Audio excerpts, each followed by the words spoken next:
ပါဇက်တွေပိတ်ခံထားရတဲ့ကြားကနေမင်းကလေးနှစ်ယောက်ဘယ်လိုများလွတ်မြောက်အောင်ကြိုးစားခဲ့ကြသလဲ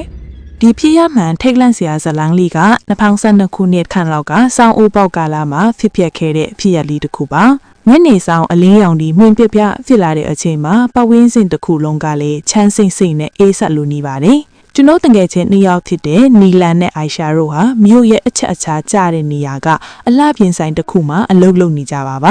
အဲ့ဒီနေ့ညနေကသူတို့နှစ်ယောက်ဆိုင်ပိတ်ဖို့ပြင်နေကြတော့မှာပေါ့ရုတ်တရက်ဆိုသလိုနီးလျှော်စီမျက်နှာဖုံးကြီးဆွတ်ထားတဲ့လူ၃ယောက်ဟာအပြာရောင်ဈေးဝယ်အိတ်တွေကင်ပြီးဆိုင်ထဲကိုဆွတ်အတင်းဝင်လာကြပါတယ်အဲ့ဒီလူတွေကဒေါသတကြီးနဲ့ဆိုင်ရှင်ဗမာလဲဆိုပြီးအော်ဟစ်မြင်မြန်ကြပါတယ်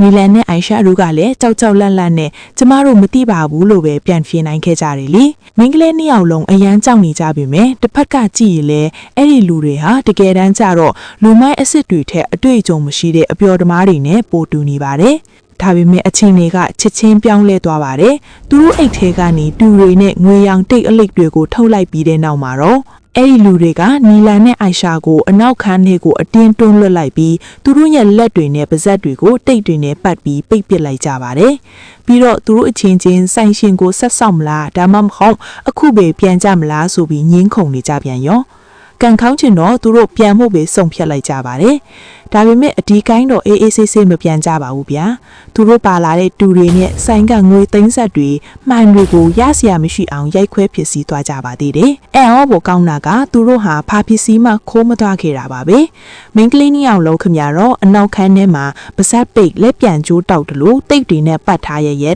အဖြစ်ထားခဲ့ကြတာဖြစ်ပါတယ်။မင်းကလေးနှစ်ယောက်ခမတိတ်တွေကနေလွတ်မြောက်ဖို့အတွက်အကြာကြီးရုန်းကန်ခဲ့ရပါတယ်။နောက်ဆုံးတော့စပင်းညက်တဲ့ကက်ကျဲတလက်ကိုမရရအောင်ယူပြီးမှလက်ကတိတ်တွေကိုဖျက်ပါဇက်ကတိတ်တွေကိုခွာနိုင်ခဲ့ကြတာပါ။ဒီထိတ်လန့်စရာအဖြစ်အပျက်အကုန်လုံးကမိနစ်20လောက်ပဲကြာခဲ့တာပါ။ဒါပေမဲ့တင်မင်းနဲ့ရင်ဆိုင်ခဲ့ရတဲ့သူတို့နှစ်ယောက်အတွက်ကတော့ကဘာပြတ်တယ်လို့မျိုးအချင်းတွေအကြာကြီးကုံဆုံးသွားတယ်လို့ခံစားခဲ့ရမှာတော့အမှန်ပါပဲ။ကံကောင်းတာတစ်ခုကတော့သူတို့နှစ်ယောက်လုံးမှာဘာတန်ရာမှမရခဲ့တာပါ။ဒါပေမဲ့လေအဲ့ဒီနေ့ဖြစ်ဆိုးကြောင့်သူတို့ရဲ့စိတ်ထဲမှာတော့တော်တော်မမေ့နိုင်အောင်တုန်လှုပ်ခြောက်ခြားခဲ့ရပါသေးတယ်။အဲ့ဒီလူဆိုးတွေကိုလည်းအခုထိမဖမ်းမိသေးပါဘူးကျွန်တော်တငယ်ချင်းနှစ်ယောက်လုံးကတော့အဲ့ဒီဖြစ်ရပြီးချင်းပါတယ်အဲ့ဒီဆိုင်ကနေအလုတ်ထွက်လိုက်ကြပါတော့တယ်အဲ့ဒီလူတွေကဆိုင်ရှင်နဲ့ဘာဖြစ်တနာရှိလို့လဲဆိုတာသူတို့ဒီနေ့ထိမသိကြသေးပါဘူးဒါပေမဲ့တခုတော့သူတို့ကျေးဇူးတင်နေကြတယ်အဲ့ဒါကတော့ဆိုင်ရှင်အဲ့ဒီမှာမရှိနေခဲ့တာပါပဲဘာလို့လဲဆိုတော့အကယ်၍ဒါဆိုင်ရှင်ရှိနေခဲ့ရင်အခြေအနေတွေဒီထက်ပိုပြီးဆိုးရွားသွားနိုင်လို့ပါဗျာ